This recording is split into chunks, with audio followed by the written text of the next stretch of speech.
नमस्कार दोस्तों, राधे राधे। मैं हूँ आपकी दोस्त नूतन अग्रवाल। आज की कहानी महाभारत और भागवत गीता की है। कई कथाओं में इस कहानी का जिक्र मिलता है। एक कौवे की गरुड़ से दोस्ती हो गई। दोनों काफी समय साथ गुजारते थे। उनमें मित्रता इतनी गहरी हो गई कि आपस में कभी कोई बात नहीं छुपाते थे। एक दिन दोनों एक नदी के किनारे पेड़ पर बैठे बात कर रहे थे। तभी एक यमदूत ऊपर से उतरा और वो कौवे को देखकर मुस्कुराया। गरुड़ और कौवे ने उस यमदूत को अनदेखा किया और अपनी बातों में लगे रहे। लेकिन अगले दिन फिर वही हुआ। दोनों साथ बैठे बातें कर रहे थे। तभी वो यमदूत फिर से वहां आ पहुंचा। वो फिर उस कौवे को देखकर मुस्कुराया। इस बार कौवे को यमदूत पर कुछ शंका हुई। उसने गरुड़ से कहा कि यमदूत मुझे देखकर कल भी मुस्कुराया था और आज भी वैसे ही मुस्कुरा रहा है। कुछ गड़बड़ है। हो सकता है मेरी मृत्यु का समय आ गया हो, ये मुझे लेने आया हो। गरुड़ ने उसे समझाया कि ऐसा कुछ नहीं है, तुम बेकार में चिंता कर रहे हो। ये केवल एक संयोग भी हो सकता है, तुम चिंता मत करो। 2-3 दिन और ऐसे ही होता रहा। रोज यमदूत कौवे को देखकर मुस्कुराता और वापस चला जाता। अब तो कौवे को यकीन हो गया कि हो न हो निश्चित ही मेरी मृत्यु का समय आ गया है। उसने गरुड़ से कहा, हे मित्र, मैं मरना नहीं चाहता, लेकिन ये यमदूत 1-2 दिन में जरूर मेरे प्राण निकाल कर ले जाएगा। मुझे ऐसा अंदेशा है। ये रोज मुझे देखकर मुस्कुराता है। गरुड़ को भी लगा कि हो सकता है कि कौवे का शक सही हो।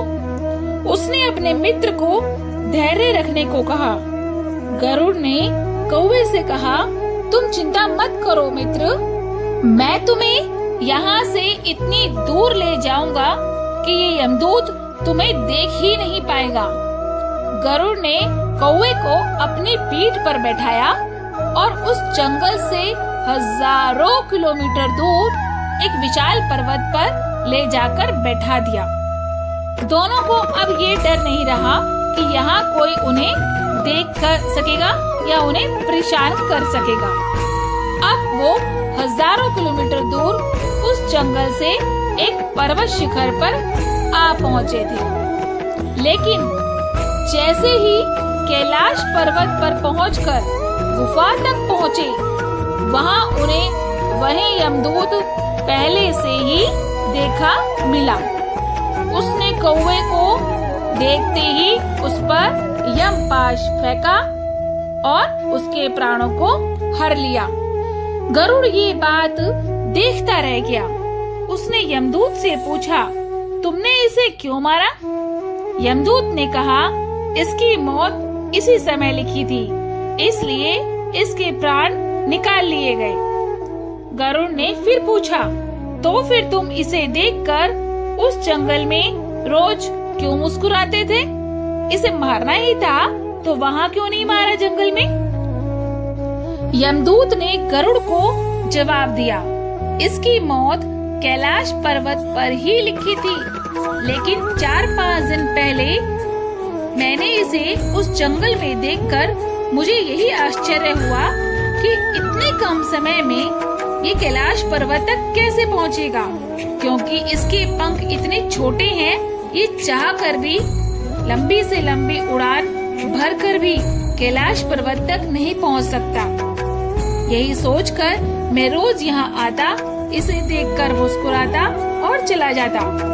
लेकिन भाग्य देखो, तुम इसके परम मित्र हो, लेकिन यहाँ तक इसको तुम ही मेरे सामने ले आए। देखो तो दोस्तों, इस कहानी का सार ये है कि जीवन और मृत्यु भाग्य की बात है। इससे कहीं भी छिपा या बचा नहीं जा सकता।